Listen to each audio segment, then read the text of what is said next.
നമസ്കാരം. വാക്ക് മറുവാക്കിലേക്ക് സ്വാഗതം. സർക്കാരും ഗവർണറും തമ്മിലുണ്ടായ ആശയതർക്കം ഇപ്പോൾ ഒരു പോർമുഖത്തിലെത്തി നിൽക്കുകയാണ്. ഇരുകൂട്ടരും തങ്ങളുടെ നിലപാടിൽ ഉറച്ചു നിൽക്കുമ്പോൾ എത്രത്തോളം ഊഷ്മളമായാണ് മുന്നോട്ടു പോകേണ്ട ബന്ധം, അവിടെയാണ് വിള്ളലുകൾ ഉണ്ടായിരിക്കുന്നത്. ഇങ്ങനെ വിള്ളലുകൾ ഉണ്ടായാൽ പ്രത്യാഘാതം എത്രത്തോളം ഗുരുതരമാകുമെന്ന് കഴിഞ്ഞ ഗവർണറുടെ കാലത്ത് നമ്മൾ കണ്ടതാണ്. സമാനമായ സ്ഥിതിയിലേക്കാണ് കാര്യങ്ങൾ എത്തി നിൽക്കുന്നത്. ഇന്ന് നമ്മോടൊപ്പം ചേരുന്നു മുൻ കേന്ദ്രമന്ത്രി ശ്രീ വി മുരളീധരൻ. നമസ്കാരം. ഈ അധികാര തർക്കങ്ങൾ ഉണ്ടാകുമ്പോൾ അത് നിയമപരമായി നമുക്ക് പരിഹരിക്കാം. ആശയപരമായ തർക്കങ്ങൾ പരിഹരിക്കുക എന്നത് എത്രത്തോളം സങ്കീർണമാണ്? അല്ല, ആശയപരമായിട്ടുള്ള തർക്കം പാർട്ടികൾ തമ്മിലുണ്ടാകുമ്പോൾ അത് തീരുമാനമെടുക്കുന്നത് ജനങ്ങളാണ്, രാഷ്ട്രീയ പാർട്ടികൾ. അതേസമയത്ത് അധികാര സ്ഥാനങ്ങളിൽ ഇരിക്കുന്ന ആളുകൾ തമ്മിൽ തർക്കം ഉണ്ടാകുമ്പോൾ ആ തർക്കം നിയമത്തിൻ്റെ അടിസ്ഥാനത്തിലാണ് പരിഹരിക്കപ്പെടുക.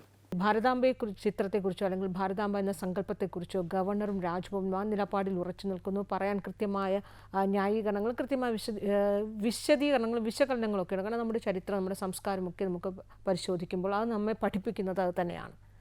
പക്ഷേ സർക്കാർ, മറുഭാഗത്ത് സർക്കാരായാലും അല്ലെങ്കിൽ പ്രതിപക്ഷമായാലും ഒക്കെ വാദിക്കുന്നവർ, മുന്നോട്ട് വയ്ക്കുന്നത് ഈ ഭാരതാംബ എന്ന് പറയുന്നൊരു കോൺസെപ്റ്റ് ഭരണഘടനയിൽ ഒരിടത്തും പറയുന്നില്ല. ഭരണഘടനാപരമായൊരു ചടങ്ങ് രാജ്ഭവനിൽ സംഘടിപ്പിക്കുമ്പോൾ അവിടെ ആ ചിത്രത്തിന് എത്രത്തോളം പ്രസക്തിയുണ്ട് എന്നൊരു ചോദ്യമാണ് മറുഭാഗത്ത് സർക്കാരും പ്രതിപക്ഷവും ഉയർത്തുന്നത്. ഞാൻ പറയട്ടെ, ഈ ഭരണഘടന എന്ന് പറഞ്ഞു കഴിഞ്ഞാൽ നമ്മൾ തയ്യാറാക്കിയിട്ടുള്ള ഒരു നിയമാവലിയാണ്. പക്ഷേ ആ നിയമാവലിക്ക് അപ്പുറത്തുള്ള ധാരാളം കാര്യങ്ങൾ ഈ നാടിൻ്റെ ചരിത്രവുമായിട്ട് ബന്ധപ്പെട്ടിട്ടുള്ളതാണ്, ഈ നാടിൻ്റെ പാരമ്പര്യമായിട്ട് ബന്ധപ്പെട്ടിട്ടുള്ളതാണ്. ഇപ്പോൾ രാഷ്ട്രപിതാവ് എന്ന് പറയുന്ന നമ്മൾ എല്ലാവരും ബഹുമാനിക്കുന്ന മഹാത്മാഗാന്ധിജി, ഭരണഘടനയിൽ എവിടെയാണ് പറഞ്ഞിരിക്കുന്നത് രാഷ്ട്രപിതാവ് എന്നുള്ളൊരു പദവി ഗാന്ധിജിക്കുണ്ടെന്ന്? പക്ഷെ നമ്മളെല്ലാവരും ബഹുമാനിക്കും. ഇതുപോലെ നിരവധി കാര്യങ്ങൾ നമ്മുടെ പാരമ്പര്യത്തിൻ്റെ ഭാഗമായിട്ട്, നമ്മുടെ ചരിത്രത്തിൻ്റെ ഭാഗമായിട്ട് നമുക്ക് മായ്ച്ചു കളയാൻ പറ്റാത്ത ധാരാളം കാര്യങ്ങളുണ്ട്. ഇങ്ങനെയുള്ള കുറേ കാര്യങ്ങൾ ബ്രിട്ടീഷുകാർ ഇല്ലാതാക്കാൻ ശ്രമിച്ചു. സ്വാതന്ത്ര്യം നേടിയതിന് ശേഷം 1947 മുതൽ തുടർന്നിങ്ങോട്ട് വന്ന ഭരണകൂടം രാഷ്ട്രീയമായിട്ടുള്ള അധികാരം ഒരു പുതിയ കൂട്ടം ആളുകളിലേക്ക് വന്നു.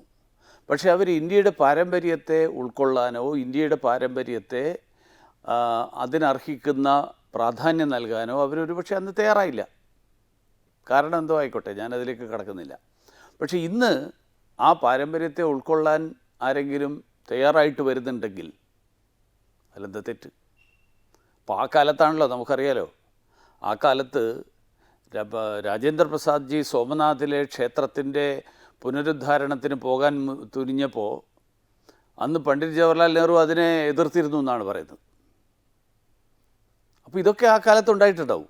പക്ഷേ ഇന്ന് ഇന്ത്യ ചിന്തിക്കുന്നത് ലോകത്ത് വന്നുകൊണ്ടിരിക്കുന്ന മാറ്റങ്ങൾ നമ്മുടെ പാരമ്പര്യത്തെ നിഷേധിച്ചുകൊണ്ട്, നമ്മുടെ ചരിത്രത്തെ നിഷേധിച്ചുകൊണ്ട് നമ്മൾ മുന്നോട്ട് പോകേണ്ട ആവശ്യമില്ല. നമുക്ക് അങ്ങനെയല്ല പോകേണ്ടത്. നമ്മൾ പാരമ്പര്യത്തെയും ചരിത്രത്തെയും അംഗീകരിച്ചുകൊണ്ട് പോകണം. പക്ഷേ രാജ്ഭവൻ എന്ന് പറയുന്നത് ഒരു ഭരണഘടനാപരമായ ഒരു സ്ഥാപനമാണ്. അതെ, ഗവർണർ ഭരണഘടനാ തലവനാണ്. അപ്പോൾ അവിടെ സർക്കാരിൻ്റെ ഒരു പ്രോട്ടോകോൾ പ്രകാരം ഒരു ചടങ്ങ്, ഒരു ഔദ്യോഗിക പരിപാടി നടക്കുമ്പോൾ അത് ഏത് പ്രോട്ടോകോൾ പ്രകാരമാണ് അവിടെ നടക്കുക? ഈ പ്രോട്ടോകോൾ എന്ന് പറയുന്നത് കാലങ്ങളായിട്ട് ഉണ്ടായി വന്നിട്ടുള്ള ഒരു കാര്യമാണ്. പ്രോട്ടോക്കോളിൽ ഇന്നതൊക്കെ ഉണ്ടാവണം എന്ന് പറഞ്ഞിട്ടുണ്ടാവും ചിലപ്പോൾ. എനിക്കറിയില്ല ഈ രാജ്ഭവനിലെ പ്രോട്ടോക്കോളിൽ എന്തൊക്കെയാണ് വേണം എന്നുള്ളത് അങ്ങനെ നിർണ്ണയിക്കപ്പെട്ടിട്ടുണ്ടോ എന്ന് എനിക്കറിയില്ല. അല്ല, രാജ്ഭവനിലെ പ്രോട്ടോക്കോൾ എന്തെങ്കിലും അല്ല, ഞാൻ അതുകൊണ്ടാണ് പറഞ്ഞത്, ഈ പ്രോട്ടോക്കോളിൽ നമ്മളെല്ലാ സ്ഥലത്തും നമ്മൾ രാഷ്ട്രപിതാവിൻ്റെ പടം വയ്ക്കുന്നുണ്ട്. നാളെ അതും പറയില്ല ആരെങ്കിലും ഒരാൾ. എന്തടിസ്ഥാനത്തിൽ ഇത് വെക്കുന്നതെന്ന് ചോദിച്ചാൽ എന്ത് ചെയ്യും? ഇന്ത്യ അംഗീകരിക്കുന്നു. സർക്കാരിന്റെ ഒരു ഔദ്യോഗിക ചടങ്ങ് നടക്കുമ്പോൾ അവിടെ രാഷ്ട്രപിതാവിന്റെ ചിത്രം വെക്കണമെന്ന് ഒരിടത്തും നിർബന്ധമില്ലല്ലോ. നമ്മളെല്ലാവരും വെക്കുന്നുണ്ടല്ലോ. നമ്മളെ എല്ലാ അധികാര സ്ഥാനങ്ങളിലും, ഇപ്പോൾ ഉദാഹരണത്തിന് കേന്ദ്രമന്ത്രിമാരുടെ, സംസ്ഥാനത്തെ എല്ലാ സ്ഥലത്തും നമ്മൾ രാഷ്ട്രപിതാവിൻ്റെ പടം വെക്കാറുണ്ട്. ഇപ്പോൾ ആം ആദ്മി പാർട്ടിയുടെ ആൾക്കാർ വന്നപ്പോൾ അവർ ഭഗത് സിംഗിൻ്റെ പടം വെച്ചു അവരുടെ മന്ത്രിമാരുടെയൊക്കെ ഓഫീസുകളിൽ. ഞാൻ എൻ്റെ ഓഫീസിൽ ഡോക്ടർ അംബേദ്കറുടെ പടം വെച്ചിരുന്നു. ഇതൊന്നും നാടിൻ്റെ പാരമ്പര്യവുമായിട്ട് ബന്ധപ്പെട്ടിട്ടുള്ള കാര്യങ്ങൾ വെക്കുമ്പോൾ അത് നാടിൻ്റെ സംസ്കാരത്തിനും നാടിൻ്റെ ഭരണഘടനയ്ക്കും നാടിൻ്റെ ചരിത്രത്തിനും നിരക്കുന്നതാണോ ഇല്ലയോ, അത്രയും നോക്കാം. അതിനപ്പുറത്ത് ഈ ഭാരതമാതാവിൻ്റെ ചിത്രത്തെക്കുറിച്ചുള്ള തർക്കം ഈ സ്വാതന്ത്ര്യ സമര കാലത്തുണ്ടായിട്ടുള്ള ആശയമാണ് ഭാരതമാതാവ് എന്നുള്ളത്. ബങ്കിം ചന്ദ്ര ചാറ്റർജി രചിച്ചിട്ടുള്ള വന്ദേ മാതരത്തിൽ ഉണ്ടായിട്ടുള്ളതാണ്. അതിനുശേഷം അതൊരു ചിത്രമായിട്ട് അപരീന്ദ്രനാഥ ടാഗോർ വരച്ചു. ഗാന്ധിജി തന്നെ ഭാരത് മാതാ മന്ദിറിൻ്റെ ഉദ്ഘാടനം നിർവഹിച്ചു. 36 സ്വാതന്ത്ര്യത്തിന് കിട്ടുന്നതിന് മുമ്പുള്ളത് മാത്രമല്ല, 1983 ഇന്ദിരാഗാന്ധി ഹരിദ്വാറിൽ ഭാരത് മാതാ മന്ദിറിൻ്റെ ഉദ്ഘാടനം നിർവഹിക്കുന്നത്. അപ്പോൾ ഇവരാരും ഭരണഘടനയെക്കുറിച്ച് ഒരു ധാരണയില്ലാതിരുന്ന ആൾക്കാരല്ലല്ലോ. പക്ഷേ ആ ചിത്രത്തെക്കുറിച്ചുള്ള ഒരു തർക്കം നടക്കുമ്പോൾ ഈ ഭാരതാംബ പിടിച്ചിരിക്കുന്ന ചിത്രം അതൊരു കാവിക്കൊടിയാണ്. ആ കാവിക്കൊടി പിടിച്ചിരിക്കുന്ന ചിത്രം ഒരു പ്രത്യയശാസ്ത്രത്തിൽ അല്ലെങ്കിൽ പ്രത്യേക സംഘടന, പൊതുവെ RSS എന്ന സംഘടനയിൽ RSSൻ്റെ പരിപാടികൾ മാത്രം കണ്ടുവരുന്ന ഒരു കാവിക്കൊടിയും ആ ചിത്രവുമാണ് എന്ന് പൊതുവെ അംഗീകരിക്കപ്പെട്ടതാണ്. അത് ഒരു പൊതുപരിപാടിക്കിടയിൽ, ഒരു സർക്കാരിൻ്റെ പരിപാടിയിൽ എങ്ങനെ ആ ചിത്രം അവരോധിക്കും എന്നൊരു ചോദ്യമാണ് സർക്കാരും പ്രതിപക്ഷവും ഉയർത്തുന്നത്. കാര്യം, RSSന് അങ്ങനെ ഒരു ചിത്രമേ ഇല്ല. RSS എവിടെയെങ്കിലും പറഞ്ഞിട്ടുണ്ടോ ഞങ്ങൾ ഇങ്ങനെയാണ് അംഗീകരിച്ചിരിക്കുന്നത്? ഇതൊക്കെ ഈ നാടിൻ്റെ ഒരു പ്രത്യേക സംഘടനയുടെയോ ഒരു പ്രത്യയശാസ്ത്രത്തിൻ്റെയോ കൊടിയല്ല. ഒന്നാമത് കാവിക്കൊടി എന്ന് പറയുന്നത് അപരീന്ദ്രനാഥ് ടാഗോർ വരച്ച ഭാരത് മാതാവിൻ്റെ ചിത്രത്തിൽ കാവി വസ്ത്രം അണിഞ്ഞിട്ടുള്ള ഭാരത് മാതാവാണ്. കാവിക്കൊടിയുണ്ടോ? കാവിക്കൊടിയില്ല. അപ്പോൾ കൊടി വെക്കുന്നതിനാണ് തർക്കം, വസ്ത്രം അണിഞ്ഞാൽ കാവി നിറമാകുന്നതിൽ തർക്കമില്ല എന്നാണ്. അപ്പോൾ ഇതൊക്കെ ഇതിനോടല്ല എതിർപ്പ്. കാവ്യ വസ്ത്രത്തോട് എതിർപ്പ് ഇവരാരും പറഞ്ഞിട്ടില്ല. ഇവർ പറഞ്ഞത് ഇങ്ങനൊരു സ്ത്രീ ഞങ്ങൾക്ക് പരിചയമില്ലാത്തൊരു സ്ത്രീയാണെന്നാണ്. അപ്പോൾ ഈ ഞങ്ങൾക്ക് പരിചയമില്ലാത്ത സ്ത്രീയാണെന്ന് പറയുന്ന ആൾക്കാർ ചരിത്രം വായിക്കാത്ത ആൾക്കാരായതുകൊണ്ടാണ് അവർക്ക് പരിചയമില്ലാത്തത്. അവർ ചരിത്രം വായിക്കും. ഒരു സ്ത്രീയാണ് എന്ന് പറയുന്നത് വിദ്യാഭ്യാസ മന്ത്രി വി ശിവൻകുട്ടിയുടെ ഒരു പരാമർശം മാത്രമല്ല, അല്ലല്ല, അതിനു മുൻപ് പരിചയമില്ലാത്തൊരു സ്ത്രീ എന്നുള്ളതിൻ്റെ സമാനമായിട്ടുള്ള രീതിയാണ് ഭാരത് മാതാവിനെ ഞങ്ങൾ അംഗീകരിക്കുന്നില്ല എന്നാണല്ലോ CPIയുടെ സെക്രട്ടറി പറഞ്ഞത്. ഭാരത് മാതാവിനെ അംഗീകരിക്കുന്നില്ല എന്ന് അവർ പറയുമ്പോഴും, ബിനോയ് വിശ്വം അങ്ങനെ പറയുമ്പോഴും, അവരുടെ പ്രകടനം മുഴുവനൊന്നും പരിസ്ഥിതി ദിനത്തിന്റെ തൊട്ടടുത്ത ദിവസം അവർ കേരളം മുഴുവനും ഈ തൈകൾ നട്ട് അവർ പ്രതിഷേധിക്കും. അപ്പോൾ കയ്യിൽ വെച്ചിരുന്നത് ഒരു ഭാരത മാതാവിന്റെ ഒരു ചിത്രം, അവരുടെ ദേശീയ പതാക ഏന്തി ദേശീയ പതാക വെച്ചിട്ടുള്ളത് ദേശീയ പതാക മാത്രമാണോ? അല്ല, അങ്ങനെയെങ്കിൽ അവരവിടെ ഭാരത് മാതാവിനെ അംഗീകരിക്കുന്നില്ല. പക്ഷെ അത് അവരുടെ കോൺസെപ്റ്റാണ്. സ്ത്രീയെ അംഗീകരിക്കുന്നില്ല എന്ന് CPI ഒരിടത്തും പറയുന്നില്ല. അല്ലല്ല, അതുകൊണ്ടാണ് പറഞ്ഞത് ഭാരതാംബയെ അംഗീകരിക്കുന്നില്ല എന്ന് പറഞ്ഞിട്ടുണ്ട്. ഭാരതാംബ എന്ന് പറയുന്നൊരു കോൺസെപ്റ്റ് ഭരണഘടനയിലില്ല എന്ന് തന്നെയാണ് പറഞ്ഞിരിക്കുന്നത്. ഭരണഘടനയിൽ ഇല്ലെങ്കിൽ എൻ്റെ ചോദ്യം അത് തന്നെയാണല്ലോ. ഭരണഘടനയുടെ 1-ാമത്തെ പേജ് 1949 അംഗീകരിച്ച ഭരണഘടനയുടെ പേജിൽ ശ്രീരാമനും ശ്രീകൃഷ്ണനും ഉൾപ്പെടെയുള്ള നിരവധി ചിത്രങ്ങളുണ്ട്. അപ്പോൾ അതൊക്കെ അംഗീകരിക്കും. അത് മതമാവുമല്ലേ? അപ്പോൾ ഭാരതാംബ മതമല്ല, ഭാരതാംബ ഇന്ത്യയുടെ പ്രതീകം. അതുകൊണ്ടാണ് ഞാൻ ചോദിക്കുന്നത്, നാളെ ഗാന്ധിജിയെക്കുറിച്ച് ആരെങ്കിലും ഒരാൾ ഈ ചോദ്യം ചോദിച്ചുകൊണ്ടിരിക്കട്ടെ, കോടതി പോകുന്നു, ഭരണഘടനാപരമായിട്ട് മഹാത്മാഗാന്ധിജിയുടെ പടം എന്തടിസ്ഥാനത്തിൽ വെക്കുന്നതെന്ന് ആര് ചോദിച്ചു കഴിഞ്ഞാൽ അത് മറുപടി എന്താ? രാജ്ഭവനിൽ ഇത്തരം പരിപാടികൾ നടത്തുമ്പോൾ അവിടെ ഈ ഭാരതാംബയുടെ ചിത്രമോ അല്ലെങ്കിൽ കാവിക്കൊടി പിടിച്ച ഭാരതാംബയുടെ ചിത്രം വെക്കാം. അത് വ്യക്തിപരമായ ചടങ്ങുകൾ, അവിടെ വ്യക്തിപരമായ ചടങ്ങുകൾ, നിരവധി ചടങ്ങുകൾ രാജ്ഭവനിൽ ഗവർണർ നടത്താറുണ്ട്, അവിടെയൊക്കെ വെക്കാം. പക്ഷേ ഒരു സർക്കാരിൻ്റെ അല്ലെങ്കിൽ ഒരു ഔദ്യോഗിക പരിപാടി നടത്തുമ്പോൾ ആ ചിത്രം പാടില്ല എന്ന് പറയുന്നു. പക്ഷേ അതിലൊരു വ്യക്തമായൊരു ഉറപ്പ് രാജ്ഭവനിൽ നിന്ന് ലഭിച്ചിട്ടുണ്ട് എന്ന രീതിയിൽ മുഖ്യമന്ത്രി പ്രസ് മീറ്റിൽ പറയുന്നു. തൊട്ടടുത്ത ദിവസമാണ് ഈ രീതിയിൽ വീണ്ടും ഒരു വിദ്യാഭ്യാസ വകുപ്പ് അല്ലെങ്കിൽ മന്ത്രി അധ്യക്ഷനായി വരുന്നൊരു പരിപാടിയിൽ വീണ്ടും ആ സമാനമായ വിവാദമായ ഒരു ചിത്രം അവിടെ വരുന്നു. ഇതിൽ നിന്ന് എന്താണ് മനസ്സിലാക്കുന്നത്? മുഖ്യമന്ത്രി പറഞ്ഞത് അർത്ഥമില്ലെന്ന്. അതായത് രാജ്ഭവൻ ഈ പടം ആദ്യം ഒരു തവണ വെച്ചു, അടുത്ത ദിവസം മുഖ്യമന്ത്രി പറഞ്ഞു ഇങ്ങനെ ഉറപ്പ് ലഭിച്ചിട്ടുണ്ട് എന്ന്. മുഖ്യമന്ത്രി ആരാണ് മുഖ്യമന്ത്രിക്ക് ഉറപ്പ് കൊടുത്തത് എന്നുള്ളതാണ്. അത് മുഖ്യമന്ത്രിയുടെ തെറ്റിദ്ധാരണയായിരിക്കും. അപ്പോൾ അത്തരത്തിൽ യാതൊരു ഉറപ്പും അല്ലെങ്കിൽ ഒരു നിലപാടിൽ ഒരു കൃത്യമായ അറിയിപ്പ് രാജ്ഭവനിൽ ലഭിച്ചിട്ടില്ല. അല്ല, കൃത്യമായിട്ടുള്ള അറിയിപ്പ് പത്രക്കുറിപ്പായിട്ടൊന്നും ഇറക്കിയിട്ടില്ലല്ലോ. അതിനുശേഷം രാജ്ഭവൻ പെർസ്പെക്റ്റീവ് എന്ന് പറഞ്ഞുകൊണ്ട് ഒരു ലേഖനം ഇന്ത്യൻ എക്സ്പ്രസ്സിൽ വന്നു. ഭാരത് മാത രാജ്ഭവൻ പെർസ്പെക്റ്റീവ് എന്ന് പറഞ്ഞിട്ട്. രാജ്ഭവൻ പെർസ്പെക്റ്റീവ് എന്ന് പറഞ്ഞാൽ അത് ഗവർണറുടെ പെർസ്പെക്റ്റീവ് തന്നെയാണ്. അതിൽ ഇതൊരു ഒഴിവാക്കപ്പെടേണ്ട ഒരു കാര്യമാണ് എന്ന് ഗവർണറുടെ പെർസ്പെക്റ്റീവിൽ ഒരിക്കലും വരുന്നില്ല. അപ്പോൾ അതുകൊണ്ട് മുഖ്യമന്ത്രിയുടെ പ്രസ്താവന അദ്ദേഹത്തിന് ഇങ്ങനെ ഒരു തെറ്റിദ്ധാരണ ഉണ്ടായതായിരിക്കും.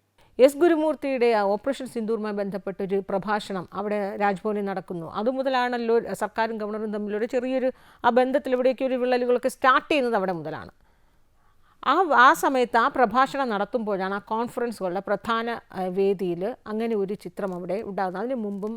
അതിനു മുമ്പ് പിന്നീട് ആരും അങ്ങനെ ഒരു ചിത്രം രാജ്ഭവൻ്റെ ചരിത്രത്തിൽ കണ്ടിട്ടില്ല.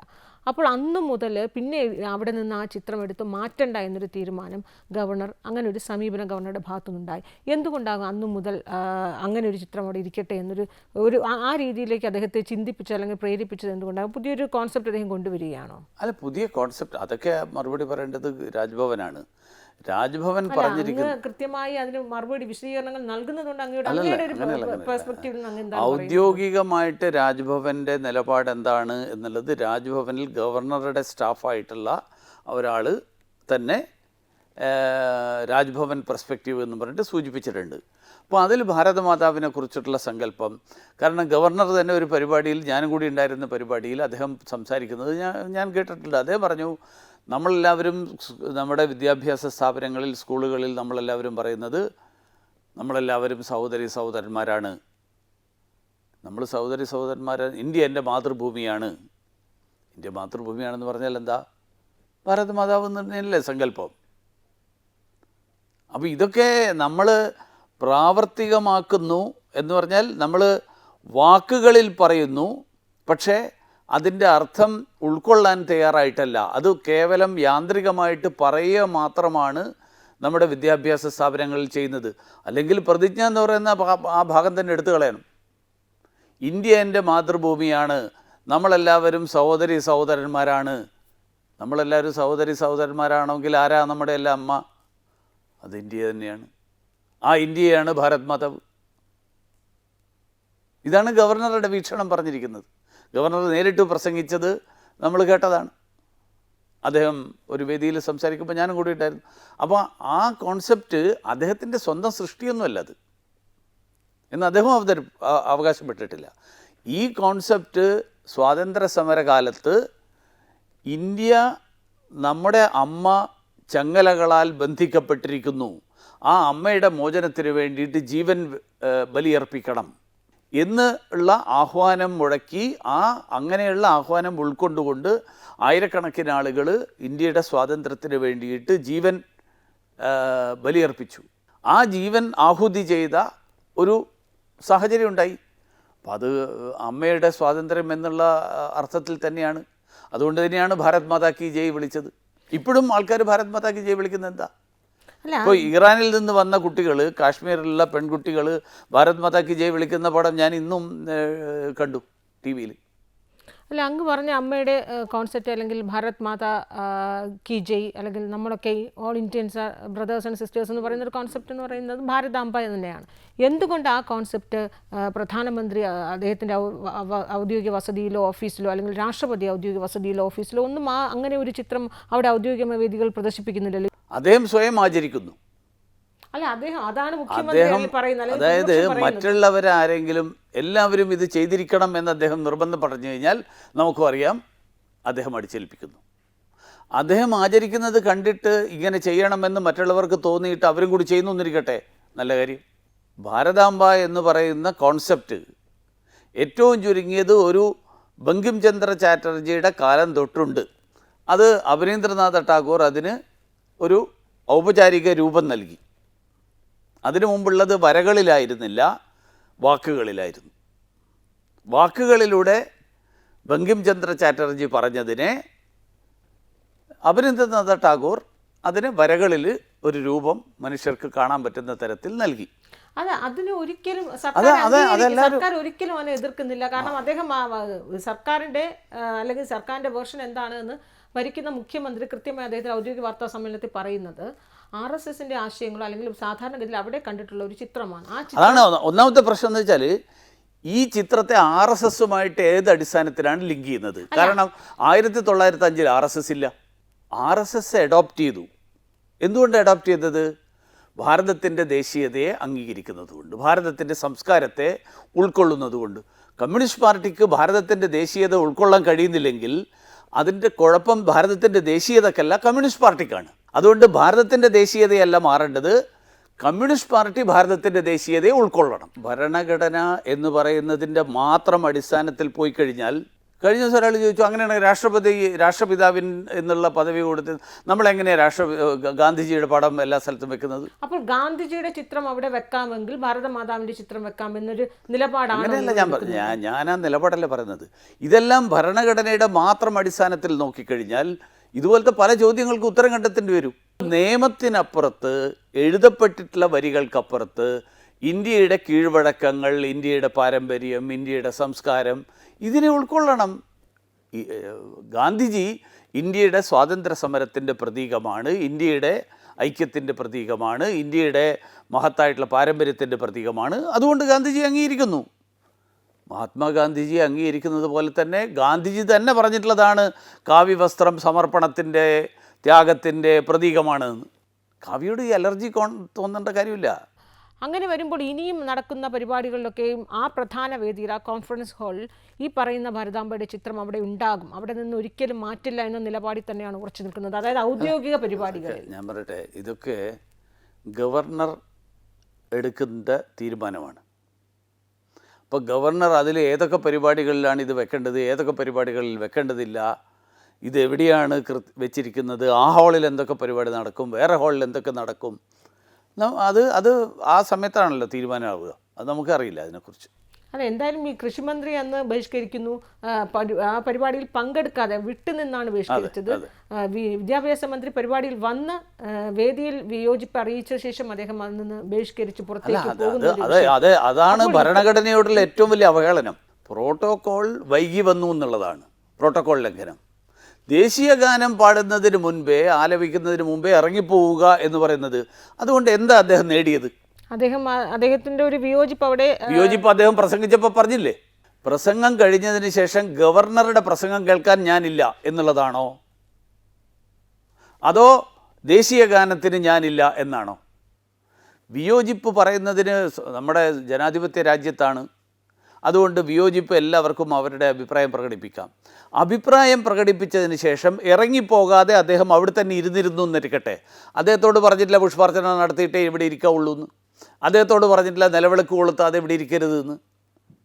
അദ്ദേഹം ഇത് കഴിഞ്ഞിട്ട് ദേശീയ ഗാനം പാടാൻ വിസമ്മതിച്ചുകൊണ്ട് ഇറങ്ങിപ്പോവുക, ഗവർണറുടെ പ്രസംഗം കേൾക്കാൻ, പ്രസംഗത്തിന് അവിടെ വേദിയിൽ സന്നിഹിതനാകാതെ ഇറങ്ങിപ്പോവുക, അങ്ങേയറ്റത്തെ ഭരണഘടന അവഹേളനമല്ലേ കാണിച്ചത്? ദേശീയ ഗാനത്തോട് എന്തിനാണ് അവഹേളനം കാണിക്കുന്നത്? അത് കഴിഞ്ഞിട്ട് ഞാൻ ഭരണഘടനയോട് വലിയ പ്രതിബദ്ധതയുള്ള ആളാണ് എന്ന് പറഞ്ഞിട്ടുള്ള അവകാശവാദം ഉന്നയിക്കുമ്പോൾ അദ്ദേഹത്തിൻ്റെ പൂർവ്വകാല ചരിത്രം അറിയുന്ന ആളുകൾക്ക് അറിയാം അദ്ദേഹത്തിൻ്റെ ഭരണഘടനയോടുള്ള പ്രതിബദ്ധത എത്രയുണ്ടെന്ന്. ഒരു നിയമസഭയുടെ എല്ലാ മര്യാദകളും ലംഘിച്ചുകൊണ്ട് നിയമസഭയുടെ മേശപ്പുറത്ത് കയറി നടന്ന് അങ്ങേയറ്റം അലങ്കോലമാക്കി, സ്റ്റേജിൽ പോയി മൈക്ക് വലിച്ചൂരി പൊട്ടിച്ച് ജനങ്ങൾ മുഴുവൻ കാണുന്ന തരത്തിൽ ഇത്തരത്തിലുള്ള പ്രകടനം നടത്തുന്ന ഒരാൾ, അത് കഴിഞ്ഞിട്ട് ഞാൻ ഭരണഘടനയോട് കൂറുള്ളവനാണെന്ന് പ്രഖ്യാപിച്ചു കഴിഞ്ഞാൽ, ഈ തെരുവിൽ ഇറങ്ങിയിട്ട് കള്ളും കുടിച്ച് മുണ്ടും മടക്കി കുത്തി തലയിൽ കെട്ടും കെട്ടിയിട്ട് നാട്ടുകാരോട് മുഴുവൻ തന്നെ മര്യാദയ്ക്ക് ജീവിക്കുന്നതിനെക്കുറിച്ച് പറയുന്ന ഒരാൾക്ക് സമാനമാണ് ഈ തരത്തിലുള്ള പെരുമാറ്റം നടത്തുന്ന ഒരാൾ ഭരണഘടനയെക്കുറിച്ച് പറയുന്നത്. ഭരണഘടനയുടെ അടിസ്ഥാനത്തിലാണ് ഇതെല്ലാം ചർച്ച ചെയ്തത്. ഭരണഘടനയിൽ ഇല്ലാത്ത പടം പാടില്ല. ഭരണഘടനയ്ക്ക് നിരക്കാത്ത പ്രവർത്തനം നടത്തുന്ന ആളുകൾ ഭരണഘടനയ്ക്ക് ഇല്ലാത്ത പടത്തിനെക്കുറിച്ച് പറയാൻ അയാൾക്ക് എന്താ അർഹത? അന്ന് അദ്ദേഹം കാട്ടിയതിനെക്കുറിച്ച് ഇപ്പോഴും നിയമപരമായ തർക്കം നടക്കുക. അദ്ദേഹം ഇപ്പോഴും മാപ്പ് പറഞ്ഞിട്ടില്ല. കോടതിയിൽ തന്നെയാണ് ആ വിഷയം. അങ്ങനെ ഒരു സംഭവം നടന്നിട്ടില്ല എന്നാണ് അദ്ദേഹം പറഞ്ഞിരിക്കുന്നത്. ഈ നാട്ടിൽ എല്ലാവരുടെ കയ്യിൽ അതിന്റെ ചിത്രമുണ്ട്. അങ്ങനെ ഒരു സംഭവം നടന്നിട്ടില്ല എന്നാണ് പറഞ്ഞിരിക്കുന്നത്. നിയമ പോരാട്ടം അവസാനിക്കുന്നില്ല. നിയമ പോരാട്ടമൊക്കെ ശരി തന്നെ. ഈ നാട്ടിലെ കോടിക്കണക്കിന് ജനങ്ങളുടെ മുന്നിൽ ഇപ്പോഴും ആ ചിത്രമുണ്ട്. കാവിക്കൊടി എന്നത് ഒരു വലിയൊരു വിഷയമായി സർക്കാരും അല്ലെങ്കിൽ ഇടതു വലത് മുന്നണികൾ ഇപ്പോഴൊരു വിഷയമായി ഉയർത്തിക്കാട്ടുന്നു. നിങ്ങൾ ആ ഭാരതാംബ എന്ന് പറയുന്ന ഒരു കോൺസെപ്റ്റ്, ആ ചിത്രത്തിൽ ഈ കാവിക്കൊടിക്ക് പകരം ദേശീയ പതാക ഉയർത്തി അവിടെ സ്ഥാപിക്കാൻ ഗവർണർ തയ്യാറാകുമോ? അതെനിക്ക് ഗവർണറോടാണല്ലോ അല്ല ചോദിച്ചത്. അങ്ങനെ ഒരു കാരണം ഇന്നിപ്പോൾ നിങ്ങൾ BJP ഇത് പ്രതിഷേധിക്കുമ്പോഴും സെക്രട്ടേറിയറ്റ് നിറയെ പ്രതിഷേധിക്കുമ്പോഴും കാവിക്കൊടിക്ക് പകരം അവിടെ ദേശീയ പതാക വെക്കുന്നു. അതുകൊണ്ട് നിങ്ങൾ എന്താണ് മുന്നോട്ട് വെക്കുന്നത്? BJPയുടെ ചിത്രത്തിൽ കാവിക്കൊടി തന്നെയാണ്. പക്ഷെ അതിന്റെ പോസ്റ്ററുകളിലൊക്കെ ദേശീയ പതാക ആയിരുന്നല്ലോ. അതാരോ പോസ്റ്റ് ചെയ്തത് അതെനിക്കറിയില്ല. അതായത് ഞങ്ങൾ ഇന്ന് പുഷ്പാർച്ചന നടത്തിയ പടം കാവിക്കൊടി വെച്ചിട്ടുള്ളത്. കാവിക്ക് ഒരയിത്തവും ഇല്ല. അപ്പൊ ദേശീയ പതാക വേണമെങ്കിൽ മാറ്റാം. അല്ലല്ല, അങ്ങനെയല്ല ഞാൻ പറയുന്നത്. കാവിയോട് എന്താണ് ഈ അയിത്തം? എന്തുകൊണ്ട് അവിടെ ദേശീയ പതാക ദേശീയ പതാക ഉണ്ടല്ലോ. ദേശീയ പതാക വെക്കേണ്ട സ്ഥലത്ത് ദേശീയ പതാക വെക്കും. കാവി പാടില്ല ദേശീയ പതാക വെക്കണം എന്ന് പറയുന്നതിന്റെ അർത്ഥം എന്താ? രണ്ടു കൂട്ടരും അവരവരുടെ നിലപാടിൽ ഉറച്ചു നിൽക്കുമ്പോൾ ഈ ഊഷ്മളമായി പോകേണ്ട ഒരു ബന്ധത്തിൽ വിള്ളൽ സംഭവിച്ചാൽ ഇനി എങ്ങനെയാകും? ഇതിൽ ഒന്നാമത്തെ പ്രശ്നം, ഈ തർക്കം മുഴുവൻ ഉണ്ടാകാനുള്ള കാരണം എൻ്റെ ബലമായ വിശ്വാസം നിലമ്പൂർ തെരഞ്ഞെടുപ്പാണ്. ഈ തർക്കം മറ്റേതെങ്കിലും സമയത്തായിരുന്നെങ്കിൽ ഒരുപക്ഷെ ഇത്ര വലിയ തർക്കത്തിലേക്ക് പോവില്ല. നിലമ്പൂർ തെരഞ്ഞെടുപ്പിൽ ഒരു വിഭാഗത്തിൻ്റെ വോട്ടിന് വേണ്ടി കോൺഗ്രസ് ഒരു പ്രത്യേക ശ്രമം നടത്തി. അവർക്ക് കിട്ടി കുറച്ചാളുകളെ. അവർ അറ്റ്ലീസ്റ്റ് പിന്തുണ പ്രഖ്യാപിച്ചു. ജമാഅത്തെ ഇസ്ലാമി CPMൻ്റെ കൂടെ നിന്നിരുന്ന സംഘടനയാണ് ജമാഅത്തെ ഇസ്ലാമി. അവരെന്തുകൊണ്ടാണ് വിട്ടുപോയതെന്ന് എനിക്കും അറിയില്ല. അത് കഴിഞ്ഞിട്ട് ജമാഅത്തെ ഇസ്ലാമി കോൺഗ്രസിൻ്റെ കൂടെ പോയപ്പോൾ CPMന് തോന്നി അത് തിരിച്ചു പിടിക്കാൻ വേണ്ടി എന്ത് ചെയ്യണം, അതുക്കും മേലെ എന്നുള്ളൊരു നിലപാടെടുക്കണം. ഈ അതുക്കും മേലെ എന്നുള്ള നിലപാടെടുക്കാൻ വേണ്ടി കിട്ടിയൊരു സന്ദർഭം രാജ്ഭവനിലെ ഭാരതാംബയായി പോയി. അപ്പോൾ അതുകൊണ്ട് അങ്ങനെ വന്നപ്പോൾ ഇതിൻ്റെ മുകളിലായി മുഴുവൻ ചർച്ചയും. അപ്പോൾ എന്തായി, ഭാരതാംബയും കാവിക്കൊടിയും BJPയുടേത്. അതുകൊണ്ടായിരിക്കും മുഖ്യമന്ത്രി വളരെ വൈകി ആ ഒരു വിഷയത്തിൽ നിലപാട് പറഞ്ഞത്. അറിയില്ല എന്താണെന്ന്. മുഖ്യമന്ത്രി വൈകുന്നത് എന്തുകൊണ്ടാണ്, നേരത്തെ ആവുന്നത് എന്തുകൊണ്ടാണെന്ന് മുഖ്യമന്ത്രി. ഈ കോൺഗ്രസിന്റെ പ്രധാന ആരോപണം ഈ ഓപ്പറേഷൻ സിന്ദൂർ വിഷയത്തിൽ പോലും മുഖ്യമന്ത്രി, അതായത് ഓപ്പറേഷൻ സിന്ദൂറിൽ S ഗുരുമൂർത്തിയുടെ പ്രഭാഷണം രാജ്ഭവനിൽ സംഘടിപ്പിച്ചപ്പോൾ കോൺഗ്രസ് വലിയ രീതിയിൽ പ്രതിഷേധവുമായി എത്തി, പ്രത്യേകിച്ച് പ്രതിപക്ഷ നേതാവൊക്കെ. പക്ഷെ മുഖ്യമന്ത്രി ഒരു അക്ഷരം മിണ്ടിയില്ല. അല്ല, ഗുരുമൂർത്തിയുടെ പ്രസംഗം എന്തിനാ എതിർക്കുന്നു? അല്ല, മുഖ്യമന്ത്രി അന്ന് ഒരു വാർത്താസമ്മേളനത്തിൽ ചോദ്യത്തിന് ഉത്തരമായി അദ്ദേഹം അത് പാടില്ലായിരുന്നു എന്ന് പറഞ്ഞുവെങ്കിലും കൃഷിമന്ത്രി പ്രതിഷേധിച്ച് ഭാരതാംബ ചിത്രം വച്ചപ്പോൾ പ്രതിഷേധിച്ച് കൃഷിമന്ത്രി പോയി CPI പ്രതിഷേധവുമൊക്കെ വന്നു. അപ്പോഴും സർക്കാർ ഒന്നും കൃത്യമായി CPM നിലപാട് പറഞ്ഞു. സർക്കാരിന്റെ നിലപാട് എന്താണെന്ന് എനിക്ക് ഇപ്പോഴും അറിയില്ല. കാരണം രാജ്ഭവനിൽ ഭാരതാംബയുടെ ചിത്രമുണ്ട് എന്നുള്ളത് കൊണ്ട് പ്രസാദ് മന്ത്രി അങ്ങോട്ട് പോകണ്ടെന്ന് തീരുമാനിച്ചു. ശിവൻകുട്ടിക്ക് മന്ത്രിക്ക് വന്നാൽ പിന്നെ അങ്ങനെ തീരുമാനിക്കായിരുന്നില്ലേ? അദ്ദേഹം അത് കൃത്യമായി അറിഞ്ഞില്ല. അവിടെ ചെന്നതിന് ശേഷം അറിഞ്ഞു. എന്നിട്ടാണോ അദ്ദേഹം പ്രസംഗം തയ്യാറാക്കി പോയിട്ട് വായിച്ച്? പ്രസംഗം തയ്യാറാക്കിയത് ഒരുപക്ഷെ നേരത്തെ അദ്ദേഹത്തിന്റെ നിലപാട് പറയണമെന്ന ചിന്തയോടുകൂടിയായിരിക്കും. അല്ല, അദ്ദേഹം പറഞ്ഞത് ഇത് കാരണം CPMനും CPIക്കും അവർക്ക് അവരുടെ ആശയപാപ്പരത്തെ നേരിടുന്ന രണ്ട് പാർട്ടികളാണിത്. കാരണം കമ്മ്യൂണിസം എന്ന് പറയുന്നത് ലോകത്തെവിടെയും ഇപ്പം നിലനിൽക്കുന്നില്ല. കമ്മ്യൂണിസം എന്ന് പറയുന്ന ഒറിജിനൽ കമ്മ്യൂണിസം ഉണ്ടല്ലോ, അതായത് ഈ മുതലാളിത്തത്തിനെതിരായിട്ടുള്ള പോരാട്ടം. ക്യാപിറ്റലിസം ചൈനയിലടക്കം ക്യാപിറ്റലിസം അല്ലേ? ചൈനയിലുള്ള വലിയ കമ്പനികളിലെ ഇപ്പോൾ ലോകത്തിലെ പല സ്ഥലത്തും കീഴടക്കി വാഴുന്നത്. അപ്പോൾ ഈ മുതലാളിത്തം എന്ന് പറയുന്നതിനെ ഉൾക്കൊണ്ട് കഴിഞ്ഞു CPM. അപ്പോൾ ഈ ആശയപാപ്പരത്തിൽ നിൽക്കുമ്പോൾ അവർക്ക് കച്ചിത്തുരുമ്പായിട്ട് ഇങ്ങനെ ഓരോ സന്ദർഭങ്ങളിൽ അവരുണ്ടാക്കുന്നു, അവർ കണ്ടുപിടിക്കുന്നു, അത് വെച്ചിട്ട് അവർ പിടിച്ചു നിൽക്കാൻ ശ്രമിക്കുന്നു. അതിനപ്പുറത്ത് ഇത് രാഷ്ട്രീയ നാടകം എന്നുള്ളതിനപ്പുറത്ത് ഇത് വലിയ ആശയ പോരാട്ടമൊന്നുമല്ല.